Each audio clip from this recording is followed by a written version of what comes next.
Hey guys, what it is your girl Cadillac. Yes, I'm Cadillac Dixon, Draw My Life Prison Wife. I'm the legally blind artist that is rapping and painting for justice. Hoping. Because you got to hold your breath for justice, to see justice before all face too bleak. Yes, it's your girl Cadillac. Anyways, guys, I'm coming through today, May the 27th, 2025.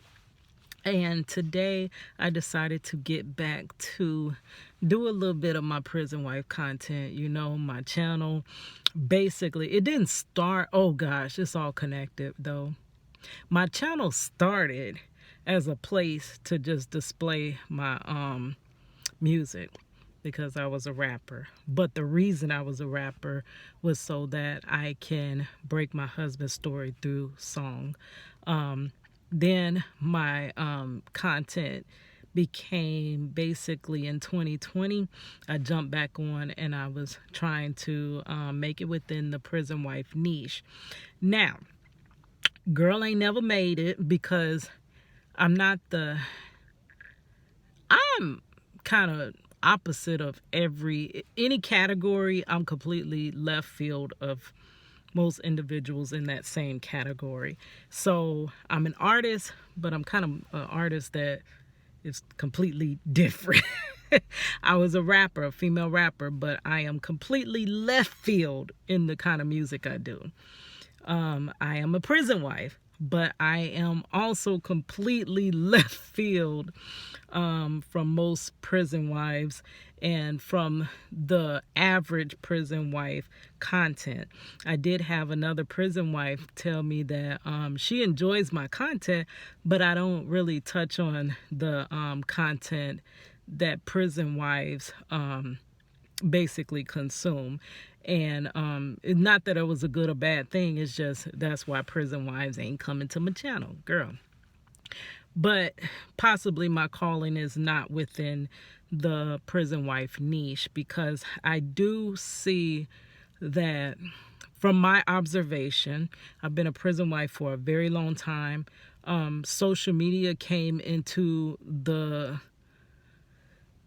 prison wife life as a part of prison wife life maybe 2012-ish. I've been a prison wife since 2002. If you want to include county jail, 2001. Which brings me to the fact that I call myself the OG prison wife. Yes, girl, I have been a prison wife for the last 23 plus years. Yes. So my content is more so, the observation that I've seen is that prison wives kind of go through this journey and they're down, depressed, and their complete focus is on their man. They're in their life, but they're not physically in their life at the time. And that is their focus. When he's gonna call, when I go visit, how am I gonna look? I need my outfit. I need this. I need that. Shop with me to get this for my husband. Oh, I gotta order his package today. Oh, I gotta do. And your life as a prison wife becomes revolved around him. But we're in a different world. I'm gonna even go further to say we're in a different matrix than they are in. So consuming yourself in his matrix kind of incarcerates you, but not only incarcerates you, it's harder to focus on being out here. So I feel like that becomes more of the focus in a prison wife, their husband that is, or their loved one that's incarcerated. And we can't do that. So my focus, I'm like, gosh, prison wives have so much power, but we're kind of not combining it and using it to, would you rather just sit home and complain about the problems, or with all our prison wife power, resolve some of the problems. Girl, do you know if prison wives were sitting up talking about bills and pressing these bills like we press these other issues that prison wives talk about, the regular run-of-the-mill prison wife issues, if we talked more about that, we could actually probably get most of these laws, like some of these laws at least, reformed. We have a lot of power, but I think we're kind of not using it in the right way, right? So I'm an alternative prison wife. I focus more than the prison wife journey. I focus more on wrongful convictions because my husband is wrongfully incarcerated. But that is where you plug your ears and don't even hear that, because nobody cares that he's wrongfully incarcerated. He's treated the exact same way as anybody else incarcerated, and I am treated the exact same way. You know how people look down on prison wives? I'm looked down upon just as well, even though my husband should not even be in prison. So all prison wives, whether your husband is guilty of their crime or not, you don't deserve the backlash because of him having to do his time, right? But neither one of us did nothing, but we still both received the backlash. So what I'm saying is I'm in the same boat as you. I'm in the same boat. No judgment. There is no judgment here. So I understand. But I focus on wrongful convictions because there are many wrongfully incarcerated, and that would alleviate some of us being prison wives if we could get that stuff under wraps. And then prison reform, because our men are living in some of the craziest situations.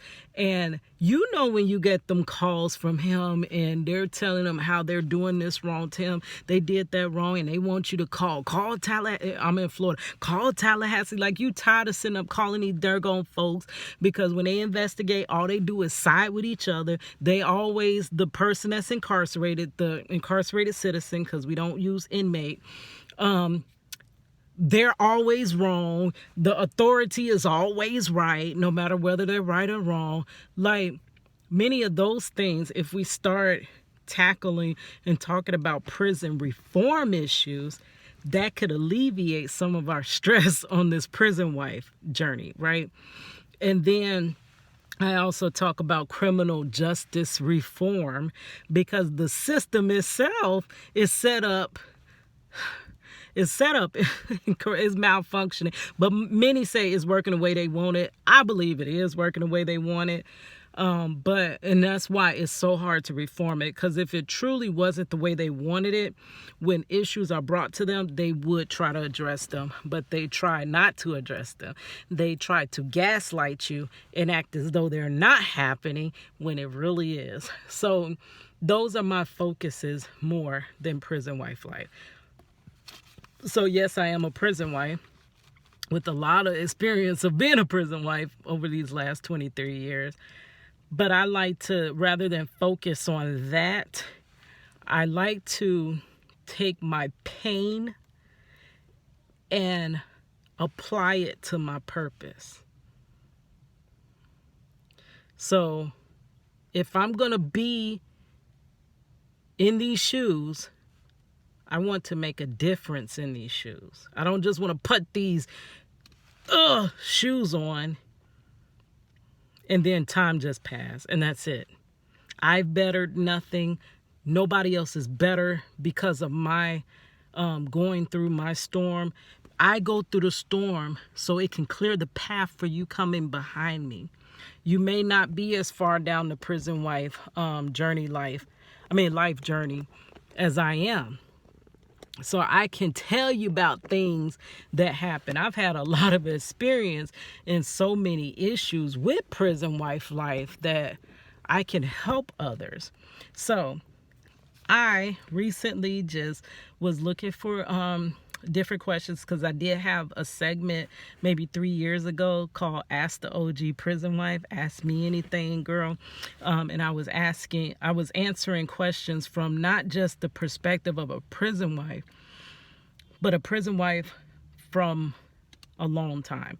So there's different types of prison wives as well. You have the short timer's wife. You have the long timer's wife. That's where I'm at. Many short timers' wives and long timers' wives cannot, like a short timer's wife cannot understand many of the things that a long timer's wife goes through. It's different. It's a different journey. There are lifers' wives. I cannot understand the journey of a lifer's wife or a wife whose husband is on D-row. I cannot conceive it. Their load to carry and burden to bear is much harder than the one I have. Because my husband does have an out date. Though it is a big chunk of his life, anyone being an advocate for criminal justice reform, I see that many have received life. Like they was handing that out so zealously, if I said that word correctly, that if you got an out date, you're blessed. So my husband's out date, we gonna Google this together. Girl, this always depresses me. So I hate to Google my husband's out date, but we're gonna do that together so y'all can be here too. So my husband was wrongfully convicted and sentenced to 40 years on 5 charges, ran concurrently. I'm in Florida. Florida has 85% time served. So 85% means Marcello doesn't have to do the whole 40 years. So let me see what his release date currently is. Let me see.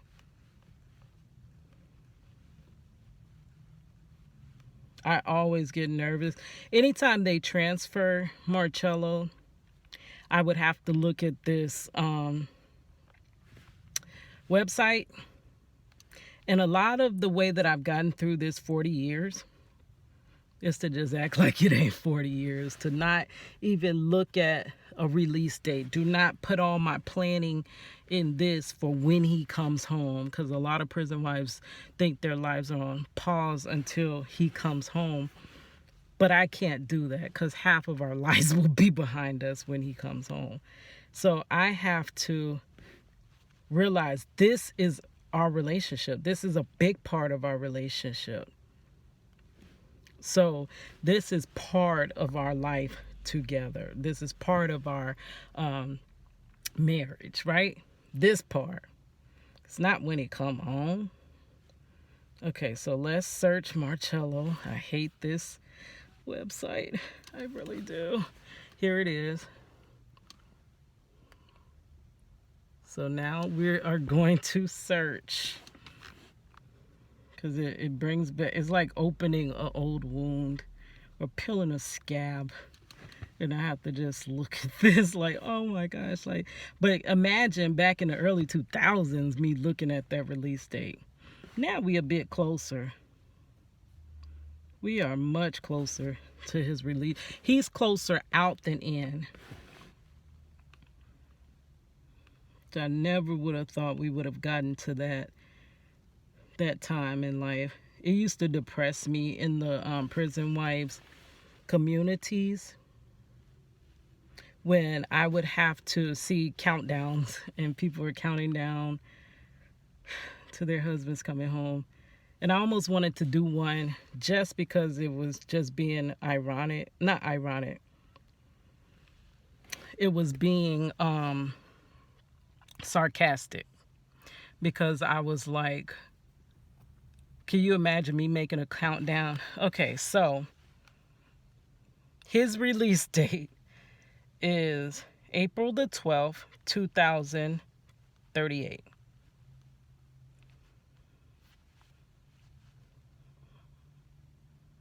And we are in 2025.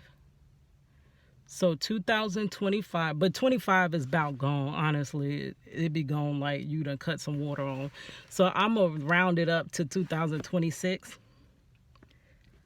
We got about 12 and a half years to go, this prison wife life. It sounds like a lot. It's many wives that will be, their husbands will be sentenced and they will be off this road even before I am. And I've been on this road for 2.5 decades. Can you imagine just about 2.5 decades of their lives being a prison wife? But that's me. I'm the OG prison wife. Oh, I hate that day. Oh, that did just open a wound, girl. We ain't gonna look at that for another couple years. We is not gonna look at that for another couple years because I do not like opening that wound.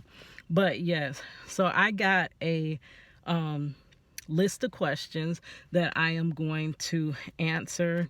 There's some pretty good questions that I found on Google. So I'm gonna, and then they do seem like they require kind of a little extensive explanation, girl. So I'm long-winded. So these are perfect for me. All right, so we're gonna hit on the first question here. And then I'll just throughout this week release the other one. So this is Ask the OG. Okay, when loving someone through distance and time, what skills, tongue tied. When loving someone through distance and time, what skills must one have? Okay. Distance can be far, has been far. For me, the furthest my husband has been is on the Florida-Alabama line, which is about 7 hours away, depending on traffic, right? The closest he's been is about 30 minutes. Right now, he is close to home. On the road, if you take the road without tolls, he's about an hour and a half away. If you take the road with tolls, he's about 35 minutes away. So distance changes. And as the distance widens itself, you usually get less visits. Time, like I said, we have a 40-year sentence, and he's done at least half of his sentence. So it's kind of downhill from here. A decade is going to go like that, honestly, because decades have gone like that in my life. I stay quite busy, and time just moves. So I'm going to just speak from my experience. What has gotten me through distance and time. Now, the time I did not know it would be this long. By my husband being wrongfully incarcerated, I thought that once I broke my husband's story of being wrongfully convicted, like a lot of we see on TikTok and YouTube, when we're starting to see injustices in cases, TikTok and YouTube are jumping right on it. And they're trying them cases on social media. And they're moving the hands of justice, because the hands of justice move slow or not at all. So I even saw that happening, but I saw it happening for us. Now I don't see it happening for us, because I know how hard it is to break this stuff on social media. The ones that do break these stories, I'm like, how did they do that? Like, honestly, how? Because the algorithm is not in favor for stuff like that. So I honestly don't know how they break it. But that's what I thought. So I thought that it was only going to be about 10 years I would have to do with my husband. But when it became that, oh no, this is not breaking, it's almost like you get vested. The more time you do with your husband, the harder it is to walk away. once you realize, wait, this is too much. I can't do this. You realize it's like coming down a road. And my analogy. This the one that I always had, the vision I always had in my head from the beginning of my husband's incarceration. Is like swimming out in the ocean. Now I know that there is land on the other side, but I don't know how far off it is. And I have come from the shore and I have swam and I have swam and I have swam and I'm tired. I can't stop because I'll sink. I can't go back because of the shore. I don't even see the shore anymore. I can't go back. But I don't see the shore on the other side. But your real option is to just keep forward because you don't know. Shore could be right there. Or shore could be way, way, way off. You don't know. But your best bet, for me, being so vested, is to keep forward. Can you imagine coming this far down the line with my husband and then saying, just turning around or just stopping and sinking? Like literally, it's crazy. So time is almost something you have to do in segments. You can't think about the whole sentence. Sometimes it's too massive. Now, if you have your husband got 5 years, 10 years. I'm even like I be saying, like Tory Lanez, he says that he maintains that he's wrongfully incarcerated. But I'm like, even if you are wrongfully incarcerated, you're truly, truly, truly, truly blessed, because it's going to take you at least 10 years to break a wrongful conviction. That is a short wrongful conviction. Most wrongful convictions take 20 to 30, 25, 27. The longest is 42 years. There are people that aren't exonerated to after their demise. They're gone. AD. So for him to only have 10 years wrongfully incarcerated, before the average person can even fight their wrongful convictions, he's already being released. And if he's in a state, if he don't have a minimum mandatory, he got even less than 10 years. And if he don't have 85%, like Florida, I think he's incarcerated in California. Do California have 85%? If they don't, because majority of the other American states have 65%. 65% of his 10 years. Dang, that's gonna go. He gonna be out. He was wrongfully incarcerated right after my husband. He gonna be out way before my husband's feet even touch the ground. So sentences, you gotta take it and so if you have a shorter sentence to do with your man, you can possibly look at it over the time. But if it's long, you're going to have to set goals. Or maybe this is where I see us in 10 years. This is where I see us in 20 years.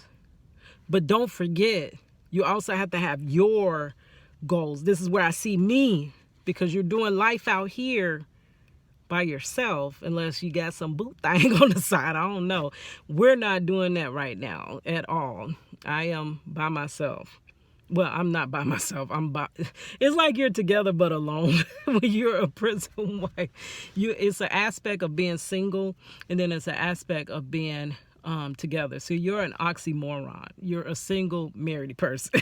Just like I was a single mother that was with her husband, right? Like, how could you be a single mother and you're married? Like, that girl, this is how. I'm an oxymoron. I had to be a single parent because I was the only parent available to do physical things for our child, right? But so if it's a longer sentence, you're gonna have to set them goals in increments. Decade number 1, which is going to be your hardest decade. That first couple years, first couple years, it's going to be hard as jail to get through.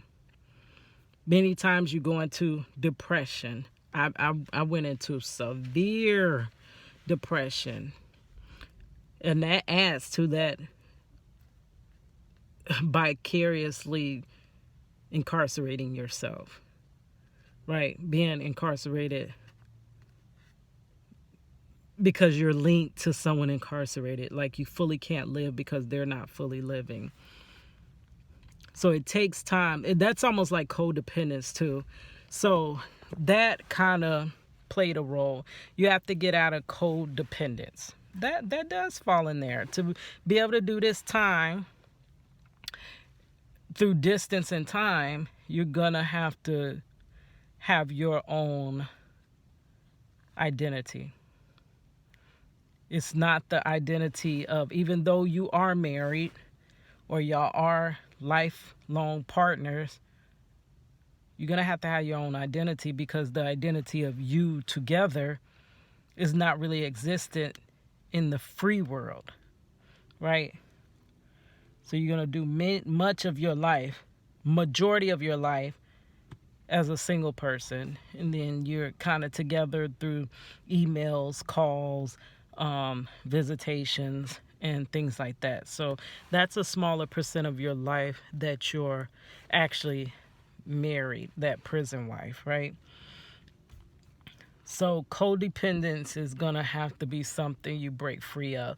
If you're the type of person that can't be alone, baby, this ain't the road. You might want to take the nearest exit, unless, like I say, you got that short time sentence. What other skills? Is communication. Y'all gonna have to get really, really good at communicating, because that's gonna be the bulk of your relationship. Florida, no conjugal visits, no family type programs, no nothing. So that's one reason why I have one child. My child is 24, well, about to be 24, and I have two grandchildren that are like my children. But I wanted more children. I wanted 5 children. I love children. And I always thought my husband was going to come home before baby making factory closed. But girl, 2038, I will be 57. Can I have a baby at 57 at this point? And I ain't got that type of money that the celebrities have, where they can put their stuff on freeze and stuff like that. So being realistic, that door has shut, unless my husband get out the day after tomorrow. But I'm no longer holding my breath for that. Can't break his story. So communication, you have to communicate that too.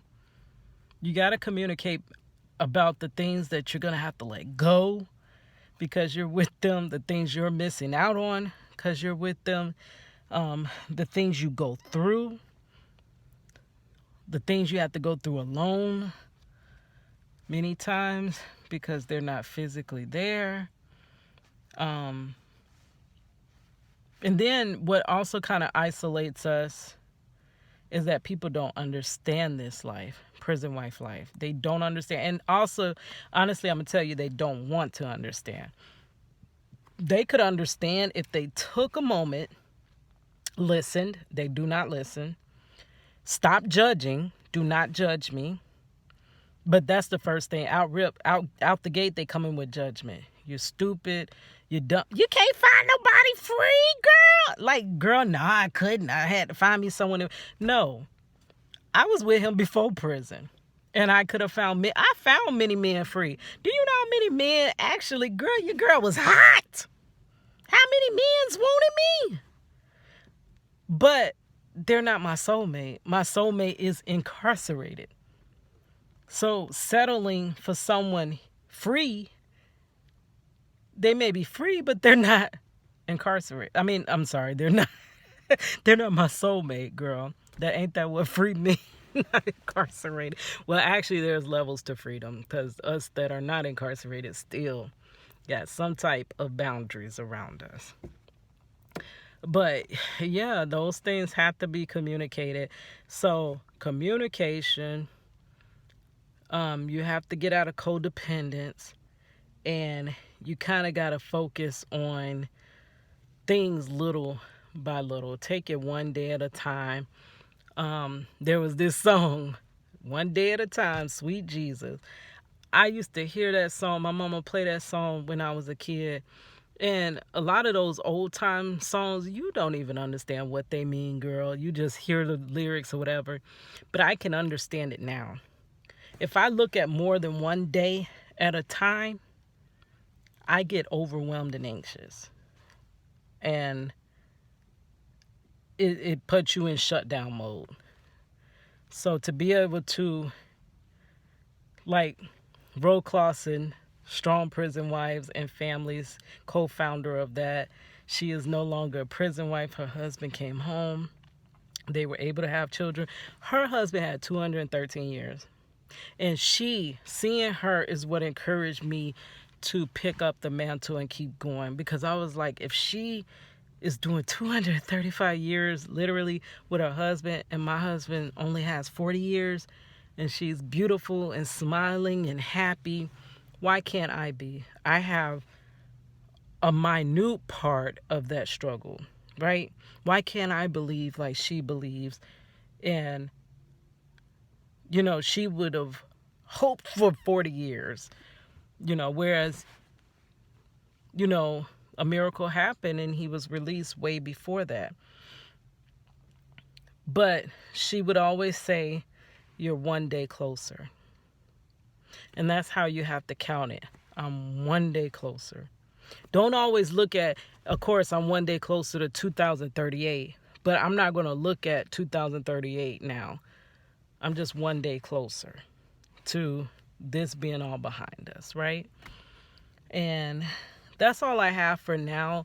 Possibly I would have had more had I sat down and wrote things out. I'm not as good. I'm not a person that comes off their head good, like can really communicate well with just running my mouth. Sometimes I get sidetracked. Cadillac be all around the world and back. But hopefully you were able to get something out of that video. And if there are any questions, you can leave them in the comments and I can expand on it if anything else comes to mind. But I'm going to touch on the next question in the next video. What are your expectations for him coming home? Girl, didn't I just tell y'all I didn't want to think about that?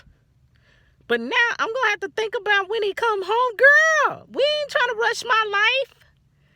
When he come home, I'm going to be 12 years older. I'm finna be, 44 next week? So, I'll be 56 almost. And, we not trying to jump that far ahead, girl. All right, but I'll try to think about that and make a little video. All right, guys. It's your girl, Cadillac.